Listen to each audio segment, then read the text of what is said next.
Hello everybody, welcome back to the channel and welcome to the LEGO Room. I'm Zach and this is going to be the start of a very exciting LEGO series for me that I've wanted to do for a long time. I'm not sure how frequent it's going to be, but I'm at least trying to do one or two a month, obviously at least one or two a month of these. And basically I have hundreds of sets. This is just a little bit of the backdrop of just the city, and of course the Harry Potter display behind me. There's various other displays and everything else, a couple LEGO passports back here, but basically this entire room, some of the room next to it, and even more sets packed away. I am after about 400 to 500 LEGO sets in my collection. I have a lot of them, and obviously some of those sets are extremely special to me, the LEGO community, whatever else, and I wanted to do a series for a while now talking about my favorite LEGO sets of all time. Doesn't matter how big, how small, how old, new, whatever. And I had a starting point for this, which is my favorite castle themed set forever. And it's one of the reasons I became a LEGO collector in the first place. But I said, you know what would be cool?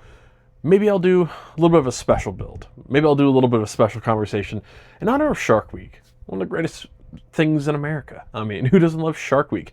Ironically, we were at the beach. We were at Cape May this past weekend, and I was getting ready to do some fishing. She wanted to go to the beach, and she goes, I don't want to hear anything about Shark Week. She goes, I don't need to be a little bit scared about sharks or anything like that. And as we're sitting on the beach together, they fly a plane past, and it's like Shark Week advertised in big letters, and I'm just back there smirking. But I just got done finished Maneater Chapter 1 for the channel. I don't know if I'm actually going to keep playing that or not, but I figured, you know, it would be a really good thing for Shark Week.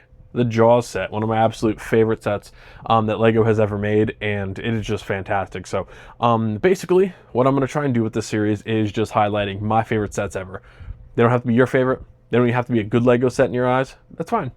These are my personal favorite ones in my collection. There are sets that I adore that I obviously don't have. You know, you have the Imperial flagship from Pirates that's over like $1,000. The AT-OT Walker from, or I forget what the dropship and the AT-OT Walker from Star Wars, another set that I think is in the thousands at this point. So it can be anything from a little set to the Avengers Tower, which 100% is going to be on my list of my favorite LEGO sets of all time. But just remember, this is a subjective list, and they're going to be the reasons that I love these things, not necessarily the reasons that somebody else might. But some of them are also going to have light kits and everything else. But I want to basically show you guys the set, tell you about when it came out, how much it's worth now versus then.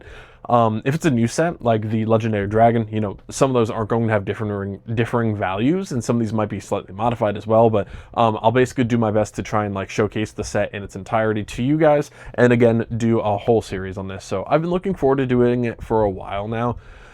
You know, this whole wall on this side is Star Wars, Castle, Pirates of the Caribbean, Star Wars, and more Star Wars, and more Star Wars. So basically it's just going to be going through as an homage to some of my favorite LEGO sets of all time.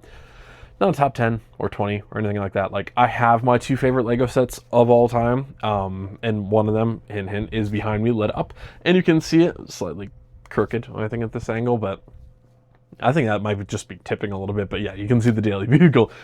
That's my favorite set I've ever built on this channel. My favorite LEGO set of all time is either the Daily Bugle or one castle set that I'm looking forward to probably doing the next episodes. But yeah, I don't want to ramble on too much in the intro, but I at least wanted to introduce the project to you guys. But yeah, let me know what your favorite sets are. And of course, every week or so that I do this, let me know what you like about that set. Do you have it? Do you not? Why? Why not? Anything like that. So, you know, I hope we all enjoy this. This is going to be something a little bit different, but it's something that I've wanted to do for a long time. Dungeon Crawler Crawler Part 2. I just got my paint kit, so now I can actually paint a little bit of stuff too.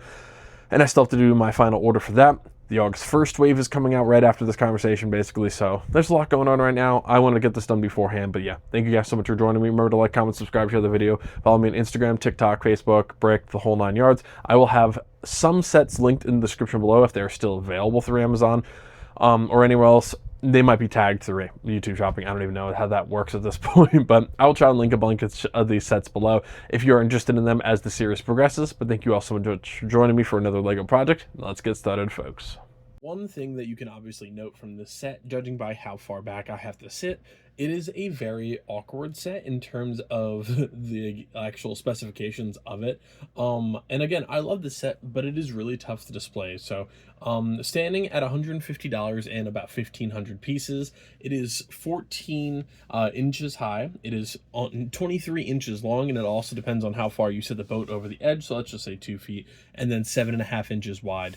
That's a big set. Anytime something is 2 feet long for Lego, that is a very that's a very long set.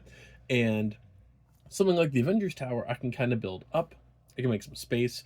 This is essentially a bookshelf. Like, you need a bookshelf solely for this. You can obviously add some stuff around it. So I would say that is one drawback for some people. It's also fragile, but again, if I'm calling this one of the best Lego sets of all time, obviously the benefits are going to outweigh the downside there. Now, mine is missing a flag up top.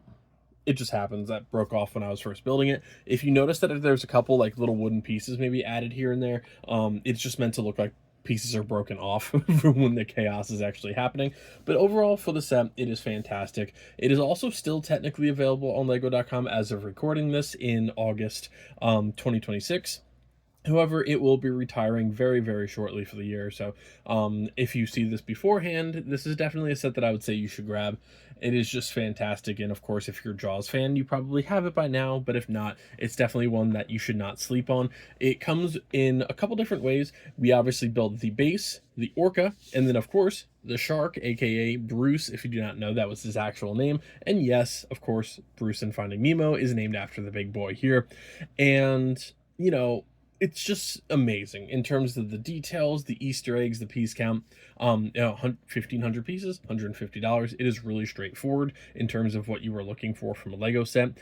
You can display the shark separately and actually put him on a pedestal. Not my thing. I would much prefer a much larger display, but if you want to actually make a little bit more space for yourself, you can build this as an actual platform, and then you can build this just the way it is, and they essentially can just lift right off of both of their platforms. This is connected with 4 different 1x4s, but you can essentially just lift up. The shark comes out, but the way I have it displayed is, of course, going to be the final battle, basically, here, when Bruce is, of course, going to, spoiler alert, if you've never seen the movie, I don't know why you're watching this, but if you haven't, spoiler alert, when Quint, unfortunately, meets his end to Bruce here. That whole final act is obviously amazing. Now, story-wise, I kind of went a couple different ways here. I do have Chief Brody with the gun, Quint with his machete right before, unfortunately, Bruce does claim his life. And then I have Hoopa out here. Basically, like, he would be getting another barrel ready, which is why I have a barrel sitting on the outside. Again, you can kind of play around with this, but I wanted one just out here. It's not attached or anything, but it's not like I'm moving this very often. But in terms of the actual build, it is just fantastic. So the shark is relatively self-explanatory. Bruce, it's a big old shark. You can, of course, like I said, take him off. And sometimes it will break off of the little pedestal here, and you can just basically put that back down. But Bruce is a large fella. If you're wondering why there's no tail piece, there is if you actually build him to the display, but for this there's just not enough space, and there's a little marker here so you always know where Bruce is going to be. In terms of the boat, I'm gonna have to actually zoom in a little bit, and I'll show you guys a couple of the features. But of course, we have some of the buoyancy barrels out here that they're going to be harpooning into Bruce to try and bring him up. Spotlight, the little piece out here, so this does in fact come off. Now, you do need to be a little bit careful with some of these pieces, and I would say a bit of a downside to this set is that fragility of it. It's a little bit rough sometimes to actually take apart, but again, it's not like I'm moving this or playing with it, but the actual steering mechanism and everything else does come off. We have a couple of life preservers up here, a gauge, a spotlight, and of course a small build to simulate a shark's jaw from one of Quint's previous conquests. Does not go quite as well with Brucey here, but it happens. That little piece can go right back on there. On the outside, we add a little spears over here for some of the spare harpoons and the actual when they're walking around the outside here to hold on to. We have one fishing rod, a spare fishing rod back here. This is the one he actually does hook with. Fun fact, it is a Penn Senator 16-aught reel and a Fenwick 130. If you're ever curious, those are quite literally the rod and reel that they use for this, and of course the piano wire. We also have the pieces of the boat that actually break off, and I'm going to show you guys just real quick like the actual top-down view. This is just stuff that you can see from the outside. It is Easter eggs galore in here. We do have the actual pieces for the shark cage, the seat where Quint does in fact hook Bruce a little bit earlier on in the film. We have the chum bucket where Brody and company actually see the shark for the first time, and of course the very famous quote, "You're gonna need a bigger boat," comes from. Then there's the actual canisters that bring Bruce down in the background. I apologize for a little bit of the dust. I did the best I could, but it happens. We have a couple of the nice like standalone pieces up top that my camera just decides really don't exist. Come on. Do they exist to you? Just barely. And a bell hanging down there. In terms of the actual cabin here, we have the seat where they share a bunch of their Scar stories, including the very sad USS Indianapolis. There is a newspaper, which is technically upside down to you guys, but not for me. Well, technically it is for me, but not from a specific angle. We have a little letter up here. We have the gauges inside, compass, mug for coffee and or beer given Quint, and a map of the actual known locations and where they're actually going to be hunting old Brucey down. You know, imagine one of the radios are in there when he says they're fishing for striper for dinner and they'll be back later. And then of course the ladder that leads to the top portion of it. I love the amount of Easter eggs that are available in the set. It is just fantastic. Is going to do it for part one of my favorite Lego sets of all time. Let me know if you enjoyed this build. If you don't have it, why not? But overall, yeah, it is just super solid, especially if you're a fan of Jaws or just movies in general. It's amazing. I've always contemplated, and I still am to this day, buying a second one of these so that I could actually have this in the Lego City Ocean. And I think that would be perfect. Also, these are a little bit of a pain. They're not super tight here. I actually used to have these turned a little bit sideways just to kind of like make a little bit more like tightness between them, because they do tend to fall. The other one did. So if yours does, they're easy enough just to trace through this little 1x1 Technic piece, but it is a bit of a pain. But yeah, oh well. Some of these sets, yes, they're going to have a bit of a flaw, but it is what it is. You know, if they're my favorite, doesn't mean they're perfect. Most Lego sets are not. There's always a little bit of something that we probably wish would be different, except for the Daily Bugle. That's perfection. But we're going to do a video on that one soon. Don't you guys worry. But yeah, I'm definitely debating doing a second one of these, and primarily because I would use Bruce and I would use the Orca in like a big ocean display, but I'm toying around with a big ocean project right now, which would essentially take away my backlog and Ninjago Island, and it would make it a huge like ocean front, but then I could actually do a couple different things with it. I'm not sure yet, but this is one of the different sets that I'm like, you know what, it would be pretty cool to have this integrated into the city. I suppose I could even just use this one and have like Bruce coming out of the water, but that's a whole separate project. But thank you guys so much for joining me. Remember to like, comment, subscribe, share the video, the whole 9 yards. I will have this set linked in the description below if you're interested. Remember to check out the August 1st wave. It is definitely a pretty solid one out there, and I'll see you guys next time.